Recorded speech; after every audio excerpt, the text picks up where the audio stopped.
Hello everyone, my name is Anu and welcome back to my channel my handmade life. आज हम इस video में ये वाइट वाली पोटली बनाना सीखेंगे। एक्चुअली मैंने भी पोटली फर्स्ट टाइम ही ट्राई की है। मैंने जो जो चैलेंजेस इसमें फेस किए हैं वो सब कुछ मैं आपके साथ शेयर करूंगी, उसको मैंने कैसे टैकल किया है, ताकि आपके लिए ये पोटली बनाने वाला प्रोसेस थोड़ा और अच्छा और ईजी रहे।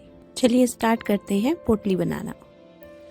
आज की पोटली बनाने के लिए मैंने ये लेफ्ट ओवर फैब्रिक यूज़ किया है। इसमें बहुत अच्छी एम्ब्रॉयडरी हो रखी है और ये मेरे किसी प्रोजेक्ट से ये फैब्रिक जो है वो बचा हुआ था मेरे पास। तो पोटली बैग बनाने के लिए हमें कुछ चीज़ों का ध्यान रखना पड़ेगा। हमें एक तो लेसेस जो है वो दिखने में बहुत अच्छी होनी चाहिए, सुंदर होनी चाहिए। दूसरा, फैब्रिक अच्छा होना चाहिए, थोड़ा रिच फैब्रिक होना चाहिए, ताकि हम जो एफर्ट्स अपनी पोटली को बनाने में डाल रहे हैं वो एफर्ट्स उसको देखने में भी विजिबल हों।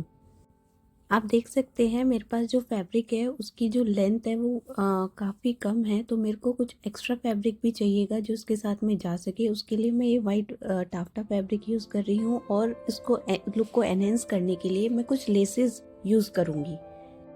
अगर हम कोई लेफ्ट ओवर फैब्रिक यूज़ कर रहे हैं तो सबसे पहला हमारा काम उसमें होता है कि हमें जो भी एक्स्ट्रा फैब्रिक है उसको कट करके निकाल देना चाहिए, ताकि हमें बिल्कुल स्ट्रेट जो हमारी एजेस हैं वो बिल्कुल स्ट्रेट रहें। ठीक है, अब मैंने इसको मेज़र किया। मेज़र करने के बाद इसकी जो लेंथ आ रही है वो आ रही है 11.5 इंचेस और इसकी जो चौड़ाई आ रही है वो आ रही है 4.5 इंचेस। तो मैं इसमें से मैक्सिमम फैब्रिक इतना ही निकाल। अब उस फैब्रिक को हम 2 पीसेस में कट कर लेंगे। तो हमारे पास अभी 2 ट्रायंगल आ गए हैं जिनकी जो सेम लेंथ और सेम चौड़ाई के हैं। यहाँ पर जो मैं सेकंड फैब्रिक यूज़ कर रही हूँ अपनी पोटली की लेंथ को इंक्रीज़ करने के लिए, तो वो मैं यूज़ कर रही हूँ ये वाइट कलर का टाफ्टा फैब्रिक। एक्चुअली ये मेरे वाइट कलर का जो एम्ब्रॉयडरी वाला फैब्रिक है उसकी शाइन के साथ में बहुत अच्छे से जा रहा था, इसीलिए मैंने इस फैब्रिक को चूज़ किया है। हम जो पोटली बना रहे हैं उसकी बिल्कुल रेडी लेंथ और जो उसकी चौड़ाई है वो है 9x9 इंचेस की, लेकिन हमें कुछ स्टिचिंग के लिए कुछ अलाउंस भी उसमें साथ में रखनी पड़ेगी। तो आप क्या कट कीजिएगा, 10x10 इंचेस आप सेफर साइड उसकी लेके चलिएगा।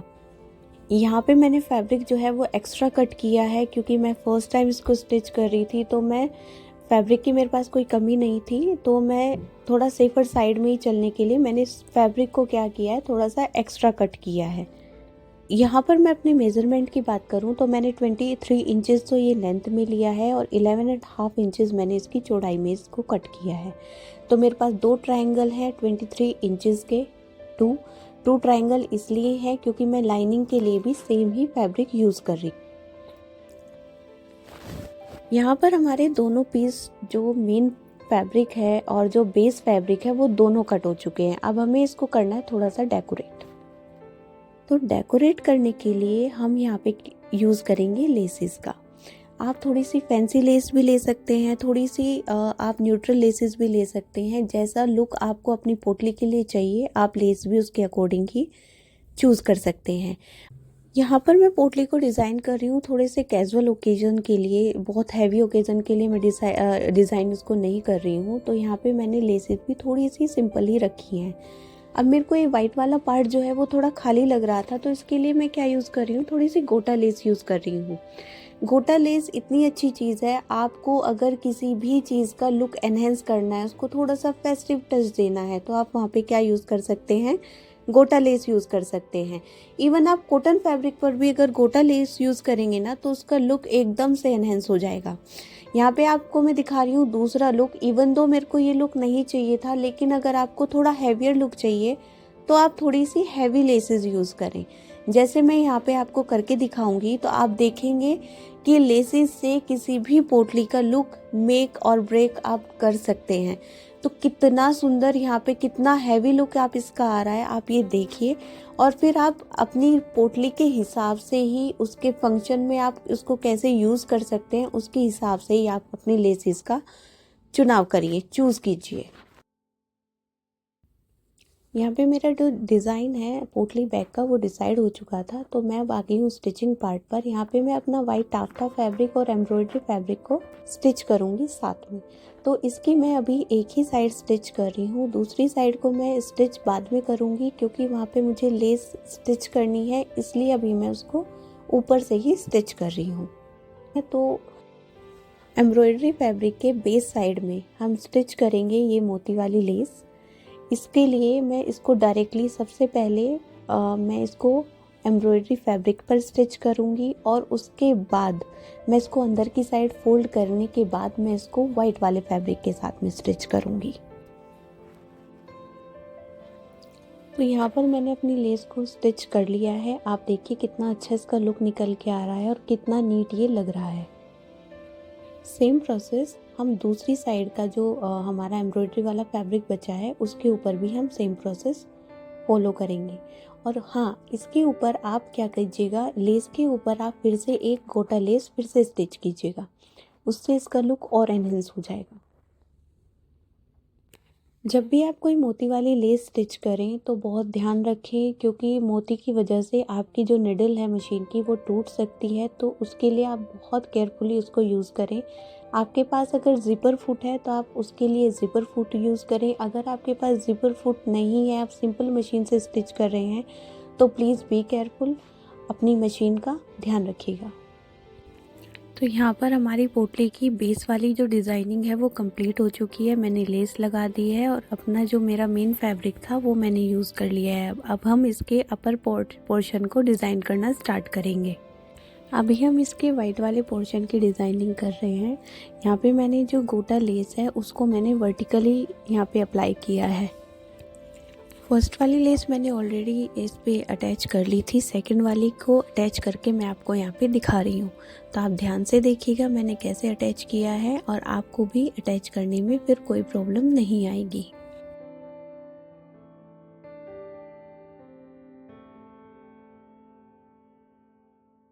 हमें यही सेम प्रोसेस एंटायर हमारी जो लेंथ है पोटली की उसमें ये रिपीट करना है। आई थिंक अराउंड 10 या 12 आपको ये लेसेस लगानी पड़ेगी, बट उससे जो लुक है वो कम्प्लीटली डिफरेंट हो जाएगा। आपकी पोटली का लुक थोड़ा डिफरेंट आना शुरू हो जाएगा और आपको ये बड़ा अच्छा लगेगा देखने में। मेरे को भी बड़ा अच्छा लगा था। यहाँ पर मैंने फर्स्ट पोर्शन पे जो है वो लेसेस लगा ली हैं और उसको आयरन कर लिया है। आप भी अब बिल्कुल सेम यही प्रोसेस आपको सेकंड वाले पार्ट में भी रिपीट करना है। और ये लेसेस लगाने के बाद हमारे एंटायर अभी जो पोटली है उसका लुक कुछ ऐसा आ रखा है। अभी हम अपनी जो एम्ब्रॉयडरी फैब्रिक है उसका जो अपर पार्ट है जो अनफिनिश्ड था उसको हम लेस के साथ में फिनिश करेंगे। ये मैंने सीक्वेंस लेस यहाँ पे यूज़ की है गोल्डन कलर की, और इसको मैं उस फैब्रिक के अपर साइड पे रख के इसकी मैं स्टिचिंग कर लूँगी। अब मैंने स्टिचिंग करके दोनों पोर्शन को क्या किया है, कट कर लिया है और इसके मैंने 2 पार्ट्स बना दिए, 1 एंड 2। अब हम इसका लाइनिंग वाला फैब्रिक लेंगे और सेम प्रोसेस हम इसमें भी करेंगे। इसको भी है हम 2 पार्ट्स में डिवाइड कर लेंगे। यहाँ पर सीज़र की हेल्प से हम इसको कट कर लेंगे। अच्छा, यहाँ पे मैं आपको बैक पार्ट इसके साथ अटैच करने से पहले इसका एक बार मैं मेज़रमेंट आपको चेक करा देती हूँ। जो लेंथ है इसकी वो अभी है 9.5 इंचेस और जो इसकी चौड़ाई आ रही है वो आ रही है 10 इंचेस की। वो हमें चाहिए 9 इंचेस पर। ठीक है, तो मैंने आपको पहले ही बताया था कि हमें जो फाइनल प्रोडक्ट है वो 9x9 इंचेस का चाहिए। This is the golden piping less जिसकी मैं बात कर रही थी। तो आपको क्या करना है, इसको रख के पहले लाइनिंग फैब्रिक से पहले ही मैं इसको एक बार स्टिच करूँगी। दोनों को साथ में मैं स्टिच नहीं करूँगी और स्टिच करने के बाद इसका लुक कुछ ऐसा आएगा। ठीक है, तो अभी मैं आपको इसको स्टिच करके एक बार दिखा देती हूँ ताकि आपको प्रोसेस का पता चल जाए और आप देख लें कि ये कैसे स्टिच होती है। अच्छा, एक बात और, इसको स्टिच करने के लिए मैंने यहाँ पे यूज़ किया है ज़िपर फुट, क्योंकि उससे फिनिशिंग बहुत अच्छी आती है। अगर आपके पास ज़िपर फुट नहीं है तो नो प्रॉब्लम, आप नॉर्मल फुट से भी इसको अटैच कर सकते हैं। अच्छा, एक बात और, यहाँ पे आप क्या कीजिएगा, ये जो प्रोसेस है वो दोनों जो हमारे फ्रंट पीसेस हैं उनमें एक साथ ही कीजिएगा ताकि कुछ भी ऊपर नीचे ना रह जाए। अभी हमारी जो पाइपिंग वाली लेस है वो हमने स्टिच कर दी है। अब हम करेंगे इसके साथ में स्टिच इसकी बैक लाइनिंग को। बैक लाइनिंग को स्टिच करने के लिए हमें बस सिंपली फॉलो करनी है जो स्टिचिंग लाइन है पाइपिंग वाली, उसको आप स्टिचिंग लाइन को अगर फॉलो करेंगे तो आपकी जो पाइपिंग और जो बैक पार्ट है उसमें कोई भी गैप नहीं आएगा और उसकी फिनिशिंग भी बहुत अच्छी आएगी। अभी हम दोनों पीसेस को राइट साइड फेसिंग करते हुए एक दूसरे के ऊपर रखेंगे और कि एक साथ करने के बाद भी मैंने इसको मेज़र नहीं किया था, मैंने बस फ्रंट पार्ट मेज़र किया और सेकंड पार्ट को मैंने मेज़र नहीं किया, तो उससे मेरे को प्रॉब्लम हुई और मेरे को ये बाद में क्या करना पड़ा, इसको हटाना पड़ा। तो आप एक पीस के भरोसे मत रहिएगा, आप पहले दोनों पीसेस को अच्छे से उसको आप मेज़र कीजिए। मेज़र करने के बाद आप अच्छे से पहले उसके ऊपर निशान लगाइए और तब आप उसको स्टिच करना शुरू कीजिए, क्योंकि अगर कोई चीज़ गलत स्टिच हो जाती है तो फिर क्या करना पड़ता है, अल्टीमेटली आपको भी उसको हटाकर फिर से दोबारा से सेम प्रोसेस आपको रिपीट करना पड़ता है, जिसमें आपका बहुत टाइम वेस्ट होता है। तो इट्स बेटर कि आप पहले ही चीज़ों को अच्छे से पहले उनको मेज़र कर लें, उसके बाद अपना निशान लगा लें और उसके बाद मार्किंग करने के बाद ही आप कोई नेक्स्ट स्टेप लें उसको स्टिच करने का। अभी हम मार्किंग करेंगे अपनी पोटली की नेक के ऊपर के फैब्रिक की। नेक फैब्रिक कौन सा होता है, नेक वाला पार्ट होता है पोटली का, जहाँ से हम उसकी स्ट्रिंग्स को पुल करते हैं। ओके, स्ट्रिंग के ऊपर जो फ्लावर वाला पार्ट होता है उसकी लेंथ हमें कितनी लेनी है, यहाँ पे मैं उसी की ही मार्किंग कर रही हूँ। उसकी मार्किंग करने के लिए मैंने 1.25 इंचेस ऊपर और नीचे अपनी पाइपिंग वाली लेस लाइन से मैंने मेज़र करके लगा लिया है। ठीक है, दोनों साइड में, फैब्रिक के दोनों साइड में मैंने ये मार्किंग्स लगाई हैं। 1.25 के नीचे मैंने 1 इंच जो मार्किंग लगाई है वो लगाई है स्ट्रिंग्स को डालने के लिए। तो आप वहाँ से स्ट्रिंग को दोनों साइड से स्ट्रिंग्स को वहाँ से आप डाल सकते हैं। तो दिस इज़ द मार्किंग। अभी हम क्या करेंगे, हम अपने दोनों पीसेज हैं हमारे पास में, उनको हम हाफ में फोल्ड कर लेंगे। हाफ में फोल्ड करके हमें उसका सेंटर मिल जाएगा, फ्रंट पार्ट का भी और बैक पार्ट का भी। हमें ये प्रोसेस दोनों पार्ट्स के लिए करना है। सेंटर निकालने से बेनिफिट ये होगा कि हमें जो है इक्वल साइज़ मिलेगा और जो एक्स्ट्रा साइज़ है दोनों साइड्स में, वो जो एक्स्ट्रा है वो कट जाएगा। मेरे को अपनी पोटली 9x9 इंचेस की बनानी थी, तो 9x9 इंचेस का हाफ होता है 4.5। जो हमने सेंटर निकाला था वहाँ से हम 4.5 रख के दोनों साइड में उसको एक एक मार्किंग कर लेंगे। उससे हमारा एग्जैक्टली 9 इंचेस पे निशान लग जाएगा। ये मेरे को हर सेंटर पे रख के मेरे को ये मार्किंग करनी है टिल द एंड, और ये मार्किंग मेरे को दोनों साइड रिपीट करनी है। अब इन मार्किंग्स को यूज़ करते हुए मेरे को एक लाइन ड्रॉ करनी है और उस लाइन को फॉलो करते हुए मेरे को स्टिचिंग करनी है दोनों फैब्रिक्स की, back side and front side both. अभी लाइन ड्रॉ करने के बाद जहाँ पे मैंने क्रॉस का साइन लगाया हुआ है, बस मेरे को वो एरिया छोड़ना है बिना स्टिच के किए हुए, बाकी मेरे को सभी जगह स्टिचिंग करनी है फॉलोइंग द लाइन। अभी हमें फ्रंट और बैक साइड को दोनों राइट साइड फेसिंग करते हुए एक दूसरे के ऊपर रख लेना है, और जहाँ हमने सेंटर का मार्क किया था वहाँ पे हमें दोनों को पिन से सेफ्टी जो पिन्स होती हैं उनसे हमें उनको सिक्योर कर लेना है, और उसके बाद हमें वहाँ पे स्टिचिंग करना स्टार्ट कर देना है। सबसे पहले हम अपना सेंटर वाला जो पार्ट है, जो पाइपिंग वाला लेस के पास वाला जो पार्ट है हमारा, उसको स्टिच करेंगे। स्टिच करते हुए एक चीज़ का ध्यान रखना है कि हमारी जो लेसेस हैं वो बिल्कुल एग्जैक्टली एक दूसरे के ऊपर होनी चाहिए, ताकि उससे हमारी फिनिशिंग जो है वो बिल्कुल एकदम प्रोफेशनल जैसी आएगी।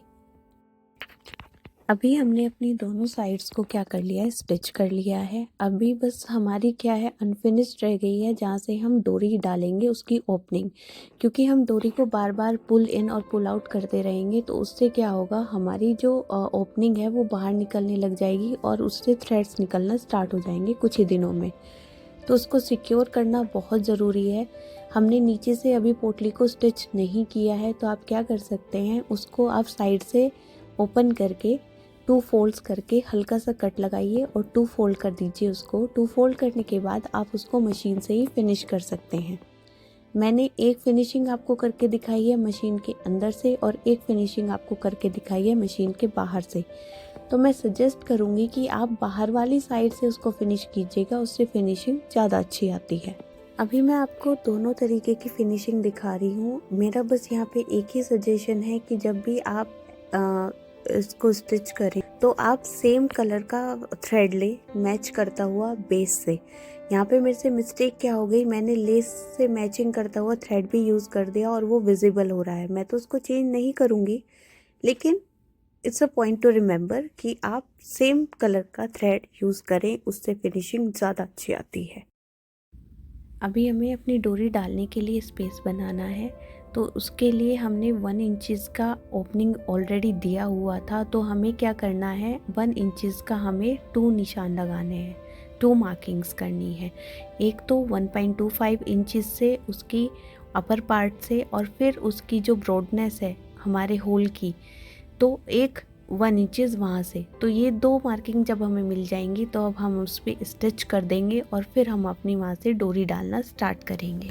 हमने इसकी साइड सीम्स जो है, ये ऊपर वाली सीम्स हमने लगा ली थी। इसके लिए हम अब बेस बनाएंगे। ठीक है, तो बेस हम बनाएंगे ओवल शेप का। बेस बनाने के लिए हमें चाहिए 2 रेक्टेंगुलर फैब्रिक, जो मैं सेम फैब्रिक यूज़ कर रही हूँ, टाफ्टा फैब्रिक। और हमें सैंडविच करने के लिए, उसके बीच में लेयरिंग करने के लिए we need the form sheets also, ताकि हमारे जो बेस है उसको क्या मिले, सपोर्ट मिले। ठीक है, अब हम ओवल शेप इसको देने के लिए हम क्या करेंगे, इसके जो कॉर्नर्स है उनको हम थोड़ा सा स्लाइड सा राउंड एज में कम कर लेंगे। फॉर्म शीट को हम 1/2 इंचेस छोटा कट कर रहे हैं ताकि हमें स्टिचिंग करते टाइम कोई प्रॉब्लम ना हो। अब हम फॉर्म शीट्स और हमारे जो रेक्टेंगुलर फैब्रिक्स हैं उनको साथ में स्टिच कर लेंगे और उससे हम अपना एक सैंडविच वाला बेस जो है वो रेडी कर लेंगे स्टिच करने के लिए।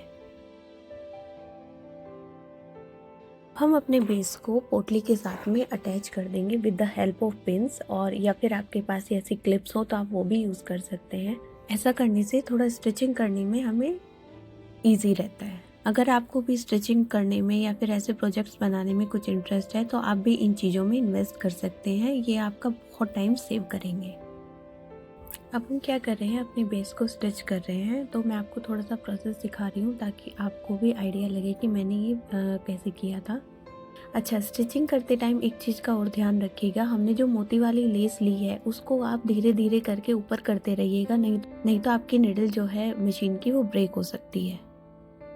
आप देखिए कितना फिनिशिंग से ये लगा है। और अभी हमें अपनी पोटली की तो शेप है वो थोड़ी थोड़ी विजिबल होनी शुरू हो गई है और थोड़ा देखने में भी सुंदर लग रही है।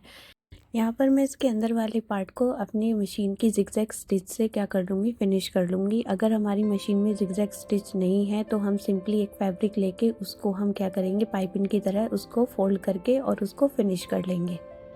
अभी हम बनाएंगे अपनी पोटली की हैंडल। और पोटली का हैंडल बनाने के लिए हमें क्या चाहिए, उसकी लेंथ चाहिएगी हमें 13 इंचेस। 13 इंचेस में सेविंग अलाउंस जो है वो इंक्लूडेड है। ठीक है, उस पट्टी को आप क्या कर सकते हैं, अपनी वेस्ट पर भी टंगा सकते हैं। It will give a very nice look. तो यहाँ पर वाइट पोटली के लिए मैं ले रही हूँ गोल्डन लेस, उसको हैंडल बनाने के लिए। तो गोल्डन लेस को मैंने टाफ्टा फैब्रिक के ऊपर स्टिच कर दिया है चारों साइड से। स्टिच करने के बाद मैं उसको क्या करूँगी, एक ट्रायंगुलर लेस लूँगी और वो मैं उसको साइड में उसके स्टिच कर दूँगी। उससे बहुत अच्छा लुक आएगा, उसका एनहेंस हो जाएगा उसका लुक। यहाँ पे मैंने जो ट्रायंगुलर लेस है वो स्टिच तो कर दी थी, लेकिन मैंने जब उसको टर्न करके देखा तो जो हमारी कुछ सीम्स थी वो क्या हो गया, हमारा फैब्रिक कुछ बच गया, वो अच्छे से फोल्ड नहीं हुआ। तो इस प्रॉब्लम को मैं सॉल्व करने के लिए क्या करूँगी, इसके दूसरी साइड भी मैं गोल्डन फैब्रिक ही गोल्डन लेस जो है वो स्टिच कर दूँगी। उससे इसका लुक इतना अच्छा आया निकल के, आप खुद ही देखिएगा। तो ऐसे ही छोटे छोटे जुगाड़ करके आप भी अपनी चीज़ों को ठीक कर सकते हैं, रिपेयर कर सकते हैं। स्टिचिंग में करते हुए कभी भी कोई चीज़ ख़राब हो जाए तो डरिएगा मत, डरने की कोई नीड नहीं है। अगर कोई चीज़ ख़राब होती है तो आप उसको और ठीक करके उसके लुक को और उसके डिज़ाइन को एनहेंस कर सकते हैं। चलिए अब हम अटैच करते हैं अपने हैंडल को, जो अभी हमने प्रिपेयर किया है उसको हम अटैच करेंगे एग्जैक्टली बिल्कुल ऊपर अपने जो हमने होल्स बनाए हुए हैं डोरी को डालने के लिए। उन होल्स के ऊपर ही हमें अपनी जो हैंडल हैं वो दोनों अटैच करने हैं। आप ध्यान रखिएगा, कम से कम 3 या 4 बार हम इसको स्टिच करना है ताकि वो अच्छे से वहाँ पे सेट हो जाए और हमें बहुत अच्छा सपोर्ट मिले हमारी पोटली को जब भी हम अपने हैंडल से अपनी पोटली का वेट उठाएं। अभी मैं आपको थोड़ा सा स्टिचिंग का भी आइडिया दूंगी ताकि आपको भी आइडिया रहे कि मैंने ये कैसे स्टिच किया है, तो आप ध्यान से देखिएगा। हैंडल अटैच करने के बाद अब हम क्या करेंगे, स्ट्रिंग डालेंगे जो हमने ओपनिंग बनाई थी उसके थ्रू। तो यहाँ पे मैं आपको प्रोसेस दिखा रही हूँ। यहाँ पे आपको 2 स्ट्रिंग लेनी है अराउंड 13 इंचेस लेंथ की, दोनों की लेंथ 13 इंचेस होनी चाहिए। और यहाँ पे मैं ले रही हूँ गोल्डन, ताकि मेरे जो पोटली है उसको ये कॉम्प्लीमेंट करे, ठीक है। तो इसको आप बहुत ध्यान से देखिएगा। हमें एक ओपनिंग में से एक स्ट्रिंग को ही निकालना है और दोनों उसके जो एजेस हैं वो सेम होल से बाहर आएंगे। दूसरी साइड के होल से हमें दूसरी स्ट्रिंग को डालना है और उसी सेम होल से उसके दोनों जो स्ट्रिंग्स हैं, जो एंड पॉइंट्स हैं, वो वहाँ से बाहर आएंगे। तो इस तरीके से आप क्या करें, उसको यू की शेप में डालें, ठीक है। अच्छा, अब जो स्ट्रिंग के जो एंड्स हैं उनको आप डेकोरेट कर सकते हैं, उसको आप डेकोरेट कर सकते हैं। बहुत तरीके की लटकन आती हैं, बहुत तरीके की आप क्या कर सकते हैं, खुद से लटकन बना के भी आप लगा सकते हैं। इसमें मैं पहले सोच रही थी कि ये मार्केट वाली जो पर्ल वाली लटकन है मैं ये यूज़ करूँगी, लेकिन ये बहुत हैवी हो जा रही थी और जो सेकंड वाली थी वो बहुत लाइट लग रही थी उसके सामने। तो फिर मैंने क्या किया, मैंने अपने टाफ्टा फैब्रिक में से ही इसके लिए लटकन जो है वो बनाई है और उसका प्रोसेस भी आप आगे देखेंगे। यहाँ पर मैं एक निडल ले रही हूँ और मैं कुछ सीक्वेंस के फ्लावर्स ले रही हूँ। कुछ 2 है 2 के पेयर में और एक 2 है 1 के सिंगल पेयर में। तो क्या हुआ ना, यहाँ पे जो हमारा स्ट्रिंग का जो आय था उसके ऊपर जो फिनिशिंग आ रही थी ना वो बहुत सुंदर नहीं लग रही थी, देखने में बहुत ही गंदा लग रहा था। तो मैं क्या करूँगी, उसको फिक्स करने के लिए मैंने उसके ऊपर ये क्या सीक्वेंस के जो फ्लावर्स हैं ये मैंने स्टिच कर दिए हैं। आप देख रहे हैं प्रोसेस में इसको कैसे स्टिच कर रही हूँ। हैंड स्टिच इसलिए कर रही हूँ क्योंकि उससे स्टिचिंग जो है वो विजिबल इतनी नहीं होगी। अंदर की साइड में भी आप देखेंगे हैंडल में बिल्कुल फिनिशिंग नहीं है। हम अपनी पोटली को बंद करते हैं तो उसका जो लुक आता है ना इस हैंडल का वो बिल्कुल अच्छा नहीं लगता, वो बाहर से दिखाई देता है कि ये कुछ वाइट वाइट सा कुछ लगा हुआ है। तो हम क्या करेंगे, इस पे हम डबल अपने फ्लावर्स लगा के और स्टिच कर देंगे। तो हमें क्या करना है, इन फ्लावर्स को हम किसके थ्रू स्टिच करेंगे, जो फर्स्ट फ्लावर है हमारा बाहर वाला उसके थ्रू ही। कहीं पे भी कोई भी थ्रेड जो है वो हम वाइट पे नहीं लगाएंगे। हमें ऐसा करने से पता भी नहीं चलेगा कि आपने इसको स्टिच किया है या फिर ये इसका पार्ट नहीं था, आपने कुछ चीज़ को छुपाने के लिए इसको यूज़ किया है। तो इसीलिए मैं आपको बोल रही हूँ, स्टिचिंग एक ऐसी चीज़ है जिसको आप मतलब अगर कोई चीज़ ख़राब हो जाए ना तो आप उसको इतना अच्छा बना सकते हैं जिसकी कुछ भी हद नहीं है। सेम प्रोसेस हम दूसरे हैंडल पे भी रिपीट कर लेंगे। आप देख सकते हैं यहाँ पे मैंने सीक्वेंस के साथ में जो फ्लावर्स लग के लुक कितना एनहेंस हो गया इस पोटली बैग का, आप खुद ही देखिए। चलिए अब बनाते हैं अपनी डोरी के लिए टैसल्स। तो मैं टैसल बनाने के लिए यूज़ कर रही हूँ सेम टाफ्टा फैब्रिक जो मैंने अपनी पोटली में भी यूज़ किया था। यहाँ पे हम 4.5 इंचेस का एक स्क्वायर कट करेंगे और उसी से ही एक स्क्वायर से एक टैसल बनेगा। तो आपको जितने टैसल बनाने हैं आपको उतने ही स्क्वायर जो हैं वो कट करने पड़ेंगे। तो अभी मैं आपको दिखा रही हूँ प्रोसेस उस स्क्वायर को स्टिच करने का लेस के साथ में, जो हमारी डोरी है उसके साथ में हम उसको कैसे स्टिच कर सकते हैं। सबसे पहले तो आप डोरी का जो पिछला भाग है उसकी तरफ को अपना जो स्क्वायर है उसको रखिएगा डायगनली जिसको बोलते हैं। फिर आप उसको ट्रायंगुलर उसको हाफ में डायगनली आप उसको फोल्ड कीजिएगा तो वो कैसा लगेगा, जैसे एक ट्रायंगल हो, ठीक है। जो ट्रायंगल का जो टिप पार्ट है जिस पे आपने डोरी से पकड़ा हुआ है वहाँ पे आपको क्या करना है, एक सिलाई लगानी है पहले उसको अटैच करने के लिए। तो जब आप उसका टॉप पार्ट स्टिच कर लेंगे तो आपको क्या करना है, ट्रायंगल की एजेस को फॉलो करना है और सबसे लास्ट वाली जो एज है उसकी ट्रायंगल की थर्ड जो कॉर्नर है उसको छोड़ के आपको बाकी दोनों कॉर्नर को फॉलो करते हुए वहाँ पे स्टिचिंग लगानी है। आपको पलटने के लिए थोड़ा सा स्पेस वहाँ पे छोड़ना पड़ेगा एंड में। अब आप उस ओपनिंग के थ्रू जो हमारा जो ट्रायंगल है उसको कम्प्लीटली आप उसको सीधा कर लीजिएगा, ताकि उसकी जो सारी रफ़ एजेस हैं वो एक टाइम पे वो सब लोग अंदर चली जाएं। जब हमारा ट्रायंगल जो है वो सीधा हो जाएगा, तब आपके उसके कॉर्नर्स को अच्छे से आप अपने जो नेल्स हैं, थंब के नेल्स हैं और अपनी जो इंडेक्स फिंगर है उसके थ्रू आप उसको पिंच करके बिल्कुल सही कर लीजिएगा। अभी नीचे जो ओपनिंग आ रखी थी, हमें उसको क्या करना है, अपने ट्रायंगल को धीरे धीरे हाफ बना के उसको ऊपर की तरफ डोरी की तरफ मूव करते हुए लेके जाना है, ताकि हमारी जो नीचे की ओपनिंग थी वो जहाँ पे हमने अपनी डोरी स्टिच कर रखी है वो वहाँ पे आ जाए। ठीक है, अब वो दोनों फिनिशेज और जो अनफिनिश्ड जो कॉर्नर्स हैं वो दोनों एक साथ आ गए हैं। अब आप क्या कीजिए, यहाँ पे एक सीधी आप स्टिच कर दीजिए और फिर उसको आप जो हमारी टैसल है उसको आप सीधा कर दीजिए।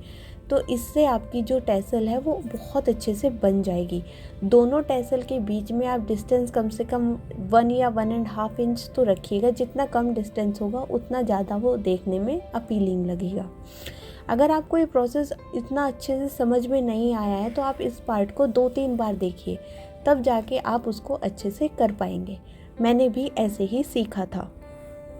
तो टैसल बनने के बाद ना मेरे को अपने टैसल जो है वो बहुत प्लेन लग रहे थे। तो मेरे पास ये सिक्विन वाले जो फ्लावर्स थे तो ऑलरेडी थे ही, मैंने लेस से कट करके ये कुछ फ्लावर्स जो है वो निकाल लिए। और फिर मैंने क्या सोचा कि मैं इनको ना टैसल्स के ऊपर वाले पार्ट पर मैं इनको हैंड स्टिच कर दूँगी। मैं आपको प्रोसेस दिखा रही हूँ, आप प्रोसेस देखिएगा, बहुत अच्छे से सोचिए समझिएगा और फिर उसके बाद आप इसको फॉलो कीजिएगा। आपके टाँके इतने छोटे होने चाहिए कि वो इतना ज़्यादा विजिबल ना हो और उसकी शेप और उसका लुक वो ख़राब ना करे। जितने सुंदर आपके टैसल्स होंगे उतनी ही सुंदर आपकी पोटली हो जाएगी और उतना ही उसका लुक एनहेंस हो जाएगा। तो इसके साथ में ही हम आ गए अपनी वीडियो के एंड पे। आप ज़रूर बताइएगा मेरे को आपको ये पोटली कैसी लगी, आपने ट्राई किया या नहीं किया, या देखने में ही आपको कैसी लगी। तो please do let me know in the comment section below and please do like, share and subscribe. It means a lot to me. अभी आपको मैं छोड़ के जा रही हूँ कुछ विजुअल्स के साथ में जो मैंने पोटली के साथ में लिए थे। बताइएगा आपको कैसा लगा। Thank you so much for watching. Please take care of yourself and bye bye.